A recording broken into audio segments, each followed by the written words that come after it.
We are recording. Hello, everyone joining. We'll give it a few minutes here. Let people pop into the room.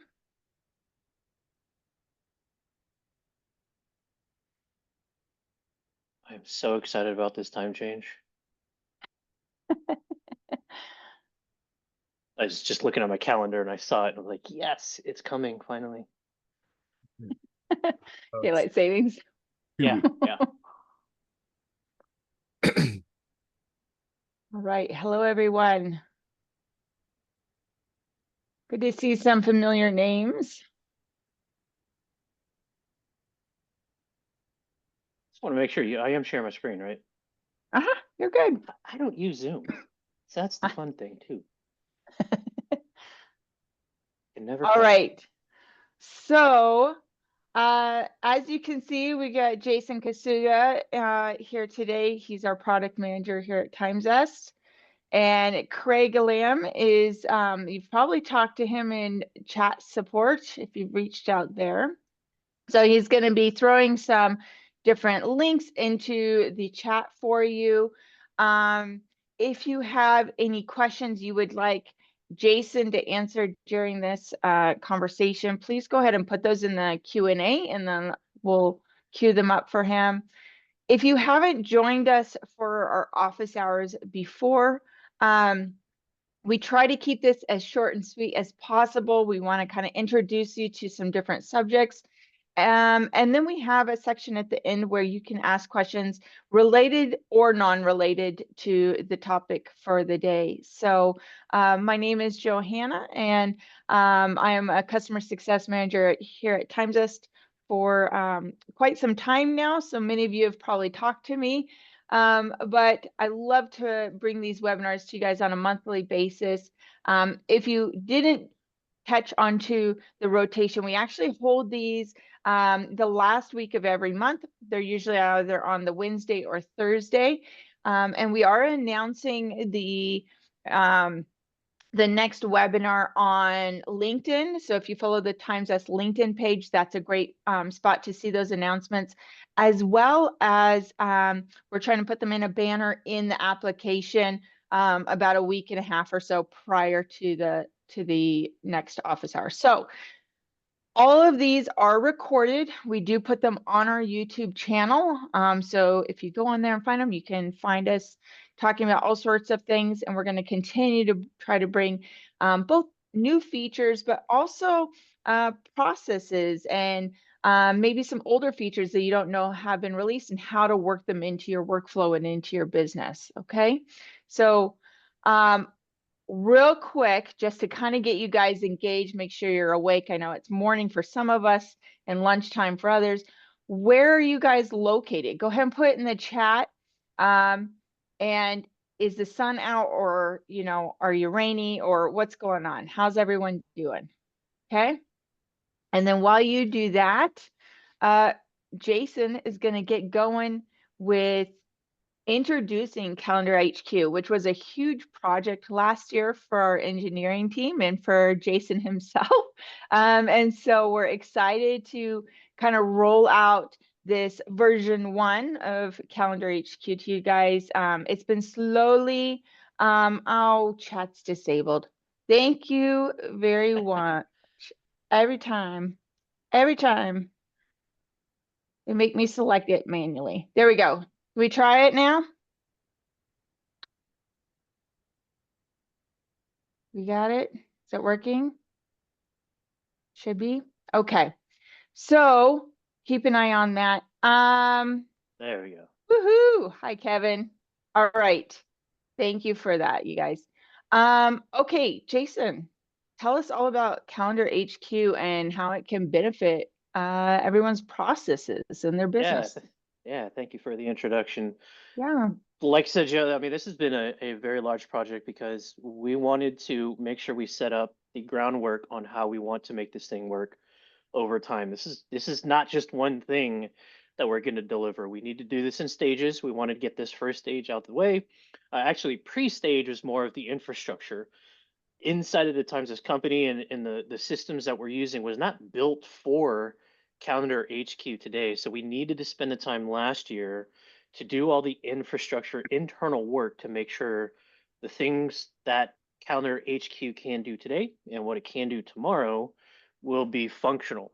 So, explanation on that and really the background of the purpose of calendar HQ. Main problem that we've been hearing from a lot of our customers today is just the fact of calendar organization. Okay, so in the aspect of, or the seat of the dispatcher, service manager, coordinator, basically anybody who has the responsibility of managing a team's calendar based off of the things that they need to do. And I don't want to specify it on service because this could be on the sales side, project side, and so forth. Basically, that coordinator needs to be able to look at multiple calendars of the same user, if not other users too, to be able to find who's best available and the best resource to be able to work on a particular item. Um, and if it needs to be reassigned, rescheduled, whatnot, there's a lot of challenges that we've been seeing today where the calendar is just like there's too much going on. And we wanted to try to simplify that and make it a lot easier for you to be able to manage from there. So going into the calendar HQ, if you hadn't seen that already, for those that are on the professional plan, we've got the calendar HQ item here on the left menu when you're in the TimeZest app. And going into, first of all, the initial look and feel of it is basically the pulling in from the multiple calendars that you have it integrated today. So your PSA calendar and also your Microsoft 365 calendar, we're pulling both of those into a single view. Again, that answers our first problem that we were trying to tackle so that users like the coordinators, service managers, and dispatchers don't have to have one of their PSA calendar open and then looking at another screen of the Outlook calendars to see what's best available of my engineers, technicians, salespeople, and so forth. All right. So pulling into this, what we're also trying to show here, I mean, it's very simple of just any other calendar, the week view and a day view. Pretty simple there. But the next challenge that we've come across or that we've heard of is the fact that in the calendar, regardless if it's a PSA or the Outlook calendar, it's hard for me to understand what's an actual meeting with my client, prospect, or end user who actually set the meeting with me, or if it's just a placeholder that the technician, the salesperson, or whoever it just got added to their calendar so they can remember to work on it that day. Right. So you've got this whole list of things that are on the day view for that individual user, but it's hard to determine that. How do I know that that's an actual meeting that I actually have to attend, or my technician or salespeople person has to attend? It's really hard to distinguish that. So we try to accomplish that here. Simple little icon to be able to show that the times this lemon, and also too by going into a filter, we can make that a little bit easier too to make it stand out by choosing the times this scheduled tag, which automatically gets tagged whenever a time zest meeting or an appointment gets scheduled. The tag automatically applies to that. So whenever you're in this calendar HQ view, you will see that icon immediately. Right. So these are the ones that we've already scheduled, that the client has scheduled with us, things that are coming up and anything in the future. So we know right now, myself as a coordinator, I know that Guy and Ian has to be in a meeting at this point, so they can't be doing other things. I know Mary and Brad over here is free because it's just a ticket that they got assigned to, or just an activity or something like that. But it's just there as a placeholder for them to work on. So if there's an emergency, or say for example, Guy or Ian can't attend either of these two meetings, we know that Mary and Ben are available just in case. They could drop whatever they're working on there and pick up something else that may be of higher importance or higher urgency, because I know that Ian and Guy are either on site or on a phone call with their current customer from there. Okay, so I'm going to go ahead and click on it. I just want to show here real quick that we are pulling from the service ticket, so the details of the actual time zest appointment, and then also to the ticket details, right? So we're pulling that from the PSA. We feel like this is the most important information.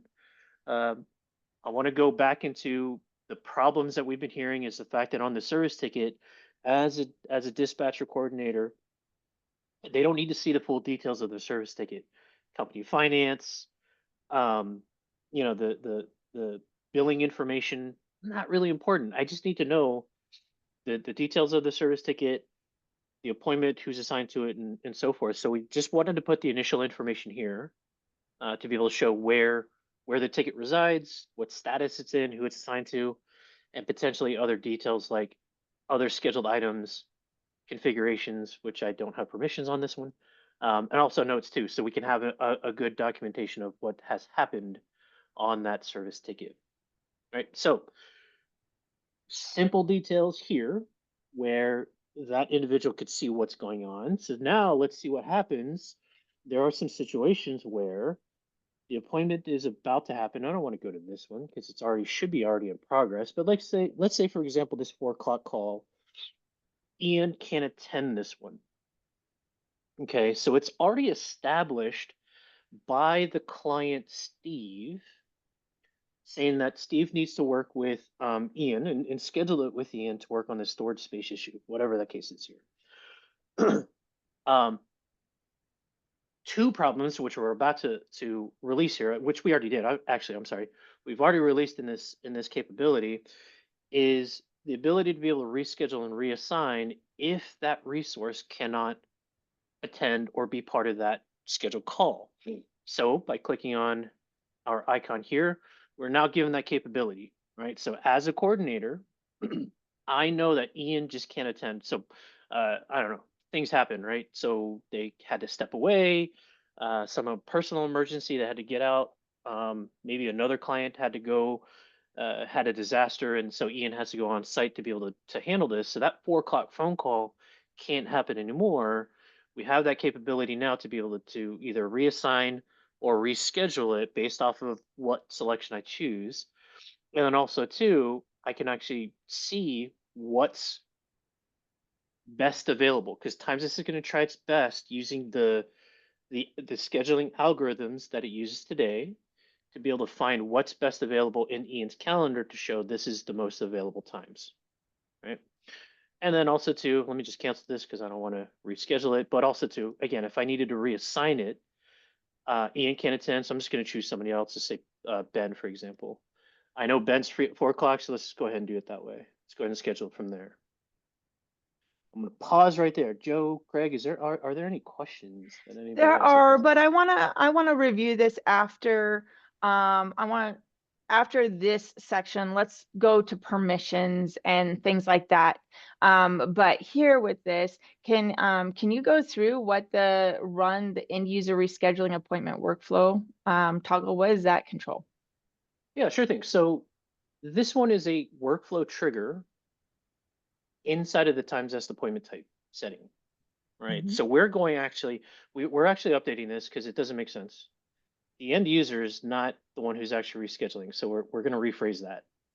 Um, we noticed that, so that's on its way to be able to be updated. But basically, if we wanted to run the rescheduling workflow actions on that appointment type, sending out the confirmation email, updating the appointment details, things like that. Anything that is set up within that workflow, you have that capability to be able to enable it to say, once I execute the reassignment, I want to be able to run the actions to say, do these things when it comes to rescheduling the appointment. So it just makes it more automatic for you because you don't have to tell the client again to say, hey, it's been reassigned to somebody at this date at this time.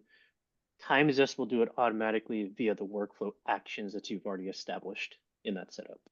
And that's defaulted to be turned on. So if you don't want to alert them that you've reassigned it to a different tech, you can toggle it off, correct? Yeah, yeah, just toggle it Mhm. off.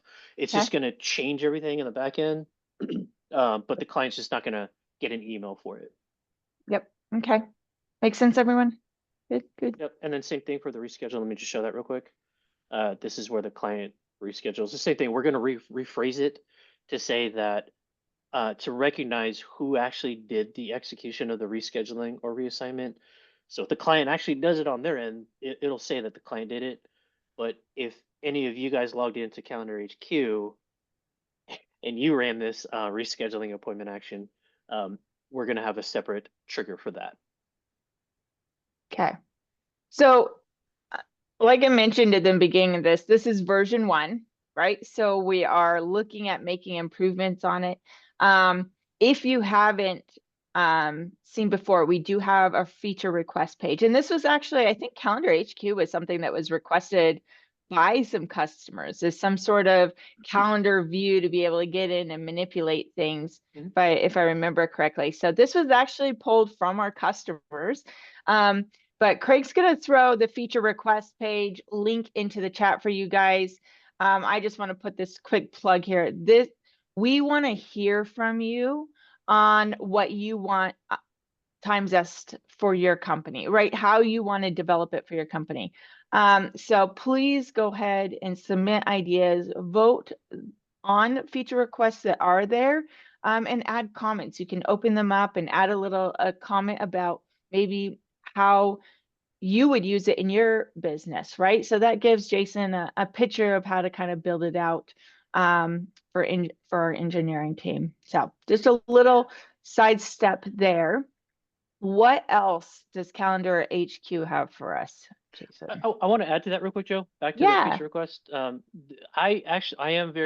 pretty active in here.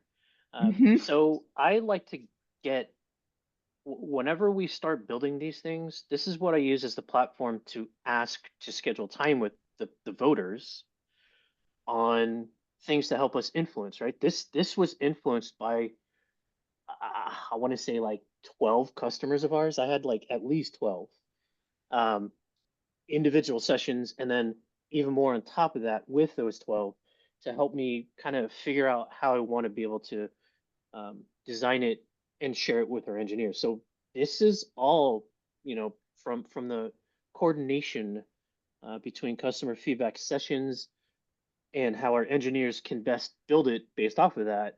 So it's really your contributions help to that. So it just makes sense. If you guys are voting on there, at least I know, and you all will get to know whenever it's something that we want to start working on. I'll put my scheduling link in there, and then we can start doing the sessions and start doing the feedback and stuff like that. So I can better hear from it from you. We want to make sure we do it right, not based on what we observe.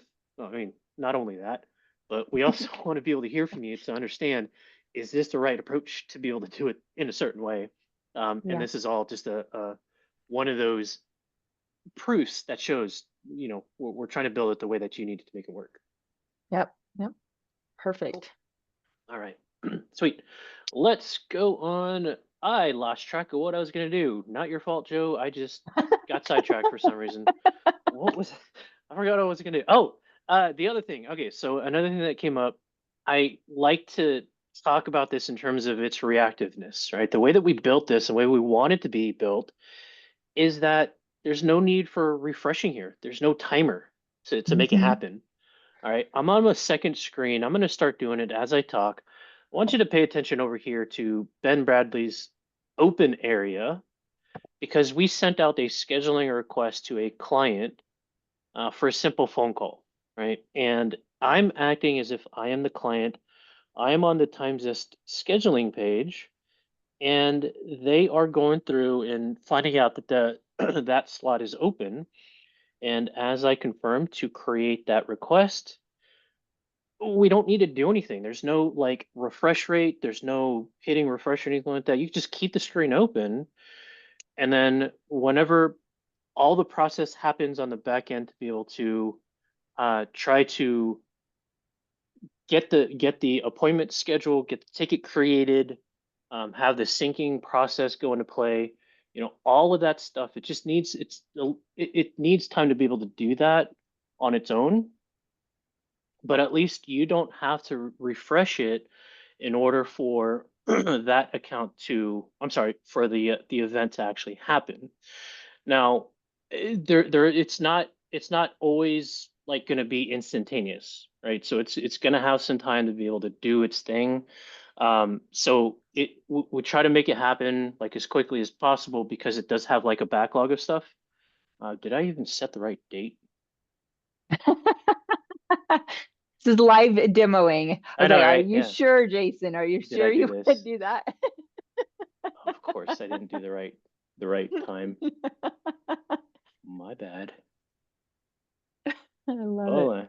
yes, it's always fun. It always happens that way. You know, I even staged this. I even tested this out. So, Uh, but let's refresh it anyway. It there shows. we Okay. go. Yeah. Please take my word for it. It does that. So I did it to just showcase the fact that we're trying to get it to make it appear whenever it does, whenever it gets scheduled. And again, you don't have to worry about understanding whether this is a task that the user needs to work on or if it has an actual times deployment that they need to attend. All right. So we're just showing it there for you to be able to glance at it and quickly make adjustments as you need. Right. Yep. So those were any other questions for now? Want to see if there's any other questions that. Yeah. Any questions on the calendar HQ, like what the functionality is here? And then we're going to go over to permissions. We're going to kind of talk about that a little bit. We got a question from Mike about it. Um, any questions about anything Jason's shared so far?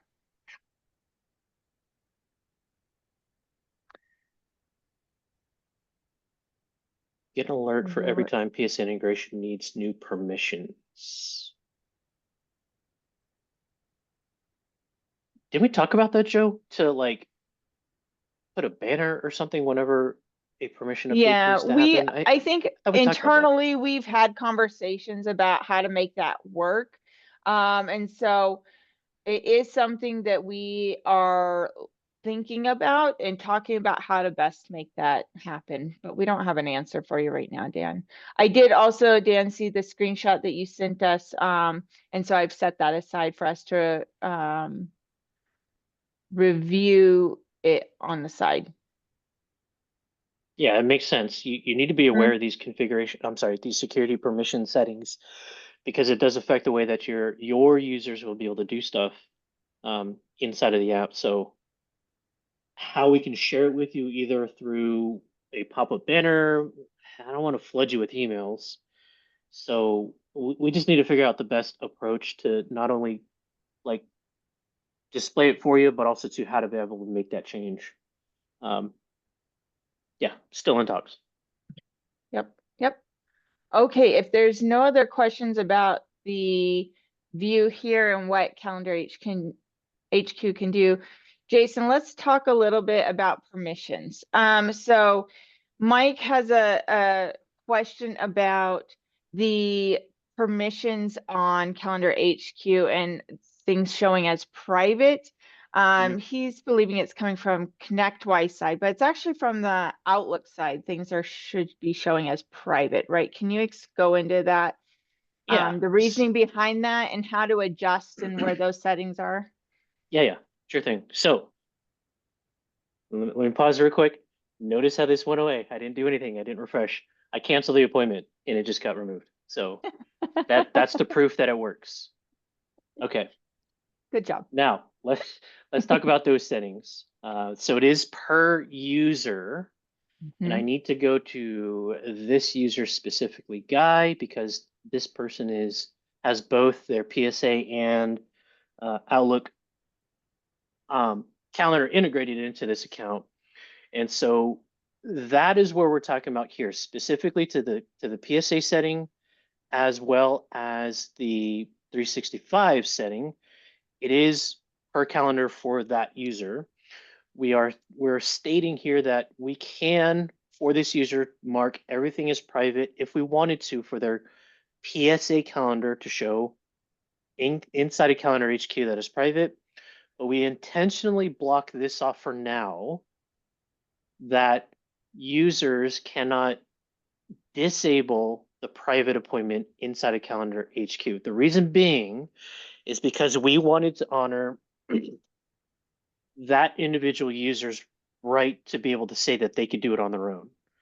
Because as a time zest administrator and that role, they can go into exposes everybody's calendar appointments inside of 365 and immediately show it, and it doesn't matter, right? They'll have that capability to do so. So we put up this little pop-up icon here, or this banner, to say if you wanted to make it uh, um, not private anymore, we can do it. Us inside of TimeZest, we can go into your account and make it not private for you by that request. Okay. With that, our engineers today are actually working on role-based permissions, where we're giving you the capability to set up your permissions, because right now there's only the administrator and the user role. There's only two roles there. Administrator can do anything and everything. User has very, very little rights. There's nothing in between. So we're looking into the capability that we're planning to release very soon because our engineers are working on it. Um, Giving you that capability to be able to have every individual have that right to be able to establish if they wanted to mark their appointments as private or not. Along those lines, administrators can create other roles that says they could do things within the TimesZest app, such as can they view appointment types, can they view the user screen, can they view teams, all that stuff. Can they edit these fields within these different screens? Can they delete them? And then also to like very specific stuff, like can we go into the account and billing screen and see maybe a certain section of this, or can I go into the dashboard to download the report of scheduling requests? Right, there's some minute things that we've also established there, but basically we're looking to release that capability that allows you to be able to say, as a user, myself, if I'm logged in and I'm Guy, I want to be able to set this on my own to say, I don't want private appointments to appear inside of Calendar HQ. I'm okay to share my stuff. So with that said, like if they mark it in Outlook as a private appointment and it is showing in Calendar HQ, it will still say it's private, right? It's not going to translate over even if this is selected, just to kind of Oh yeah, clarify that. yeah. So Let me show you this right here. This one right here, this is private. So if it's yeah. marked as private, we will definitely honor that no matter what. We don't care. But this guy, this one, if it's not private, so say for example, this appointment is not private, we still have that capability inside of Times as to say mark it private or not. Mm-hmm. Mm-hmm. And that was just to try to take, um, be err on the side of caution, right, when releasing this. And as Jason said, we're making some changes that'll give you a little more control over, what individual users can see or do inside TimesS. So we're really excited about that. Um, Elizabeth, great to see you joining, by the way.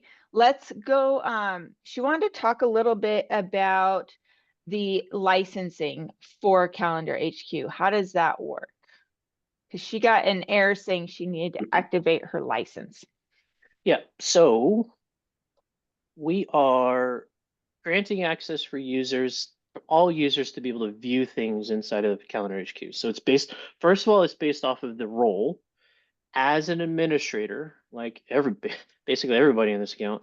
The administrator role has full access to see everybody's calendar inside of Calendar HQ. So they can actually go to this user screen drop down and choose all of the users that they want to be able to see in terms of their calendar availability. Mhm. A user, on the other hand, cannot. They can only see their own. So let me just move, let's say Randall here. I'm going to change Randall to user. And now that means if Randall was to log into times that the times that step into Calendar HQ, Randall can only see their own calendar entries and nobody else. They can't even select the other people. Right.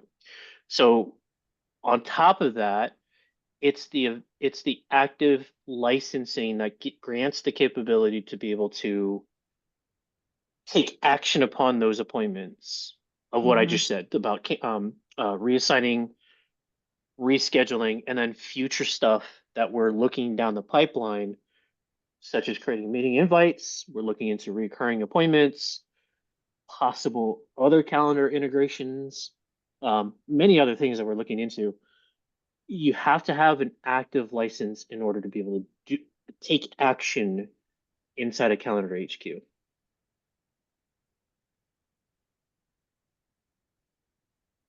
Perfect. There you go. Cool. Glad that answered that for you. Okay, sweet. Any other questions about Calendar HQ?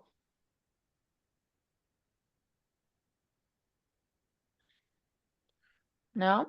What Well, about on a whole? Yeah, Jason, do you have more to share? I mean, I got stuff outside of calendar HQ That's a, because I'm always yeah, I'm excited about this stuff. Like this stuff yeah. keeps me awake because it makes me think about what else can Times this do? That's my thing, right? That's my job really, is to make sure that we can deliver the things that are important to you. And I wanted to share that. So not only on this feedback page with the link that Craig shared, thank you for that.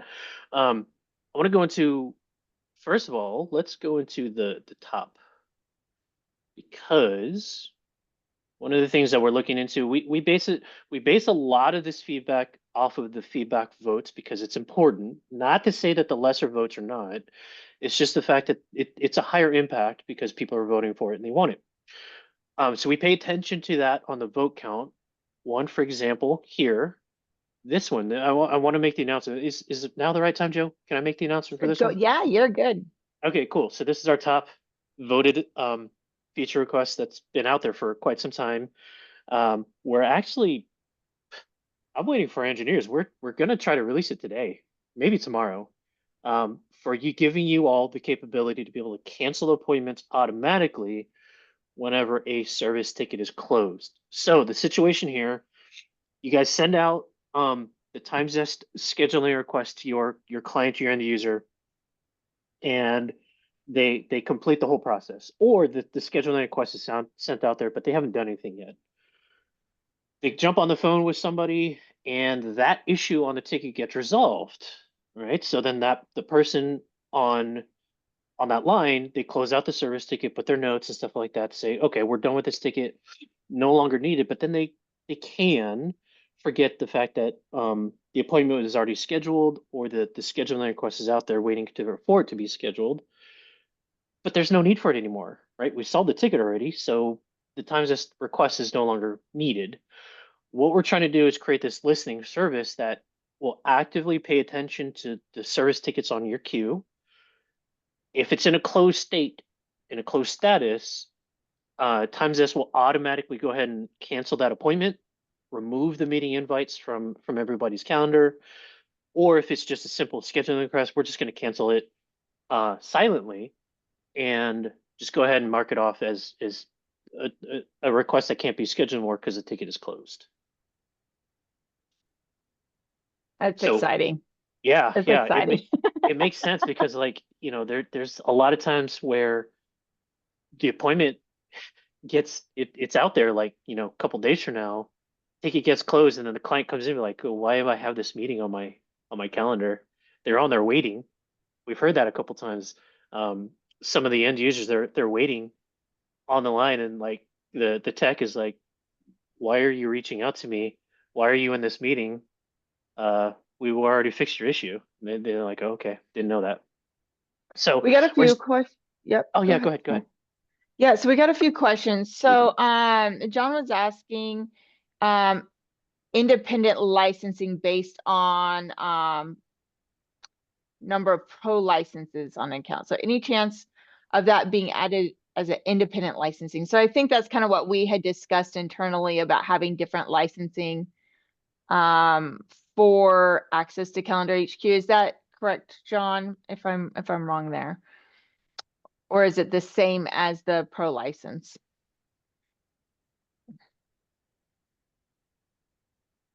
For the active user to yeah, we I think I know what you're talking about, John. If I'm wrong, please correct me. But we did no. So all just to clarify, all licenses for an account are on the same account level, right? So if you're on the pro plan, all licenses have to be on that same pro plan.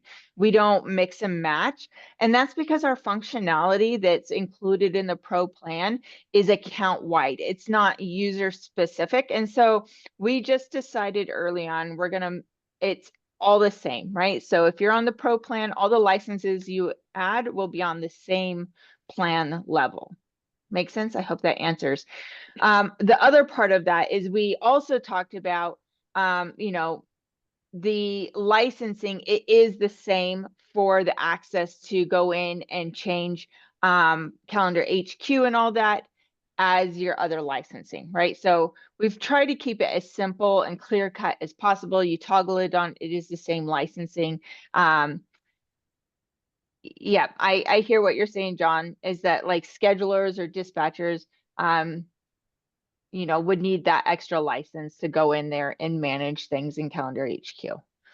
Okay. The other questions, let me scroll here. Does TimesS recommend all users have access to use the TimesS portal, or is it more for managers and dispatchers?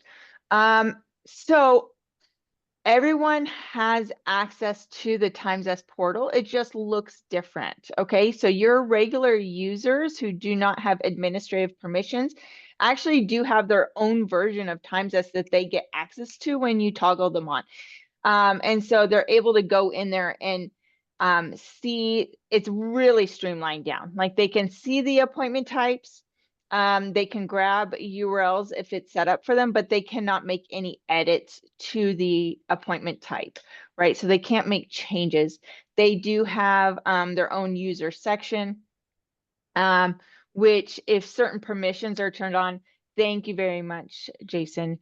He's fast. So here is a view of what a user's access to the TimesS portal looks like. So very streamlined. And, with the permissions or the role-based permissions that Jason was talking about, you'll be able to really have these predetermined roles where you can give access to certain members to specific areas more than they can now without having full-on admin access. Hope that answers your question. So no, you don't need to make everyone an admin, and I wouldn't recommend it either, right? Because at this time, administrators have access to edit everything, including the account and billing. So, let's see, what other questions? think that was, I think that was it. Anything else, you guys? Give I got just one a more. moment. Yeah. While the questions start to come in, if any, I mentioned about here in the roadmap. Another thing to pay attention to, things that we're working on, things that we're uh, planning to review and stuff like that. Wanted to make sure that you guys have a visibility on that so you can prepare and see what is coming up in terms of our work. So Mm-hmm. this one aligns with what our engineers are doing today. So they are focusing on these things that's in progress, and we're the other sections here. What's planned is like the things that we know that we're going to work on. The engineers are aware of it. It's just the timing of when to start. It's just not there yet. And then under review, this is the stuff where I am actively doing the customer research to say, we know we want to do this, but we just Mm-hmm. don't know what it's about. Okay. So this is what I'm talking about. The report viewer account and then more permissions. These are the two. There's a whole lot more. Yeah, I mean you can see there's 10 votes total. But regardless of that, the overall value of setting up permissions is related to these two. SSO, big one. I just got engineering version one like in a good stable environment. So we're doing a really good progress on that to allow you guys to be able to enforce SSO login into the TimesZest app. And also too, the one I just talked about, being able to cancel. the appointment. So these are the things our engineers are currently working on today. Want to look at this guy right here, the support for Teams call-in numbers. That challenge of where's the call-in number, the dial-in number doesn't exist today. A lot of your prospects or end users don't want to log into a Teams meeting, and they also don't want to call you, but they just want to call into the actual Teams meeting. We're going to start implementing that to show inside of the meeting invite, so they could dial into the Teams meeting call if that is a thing for you. Let's see. Jason, if you'll go into the Q&A, Mike has a question at the end there. So he was going back to the permissions. He's saying some aren't showing. Some of the appointments are not showing in Calendar HQ. What could be maybe causing that? Again, I'm not a Zoom user. I don't know where the Q&A is. I see chat. Where where is this is You know embarrassing. what, Mike? If you Oh, there it could, is. I'm sorry. Mike. There it is. I see it. Hold on. That was so embarrassing. I run into it all the time on my calls. It's okay. Yeah, Mike, it's more of some I gotta take it offline to take a look. Yeah, that's what I was gonna Yeah. say. So Mike, go ahead and for those missing appointments, send a chat to Craig actually in the yellow chat box when you're in app. That goes to live chat support. Go ahead and send a message there to Craig and then we'll look into it and diagnose. But I'm gonna call it for today. I like to keep these in the 30 to 45-minute range. Thank you everyone for joining. Again, we will have another one next month. And we're excited to see you all there. I'm grateful for your participation and we look forward to working with you all soon. So we're here to help. Please don't hesitate to reach out to chat or to Jason and I if we can be of any assistance to you guys. That is what we're here for, okay? Have a wonderful week and we'll talk to you guys soon. Take care, everyone. Bye-bye. Bye bye.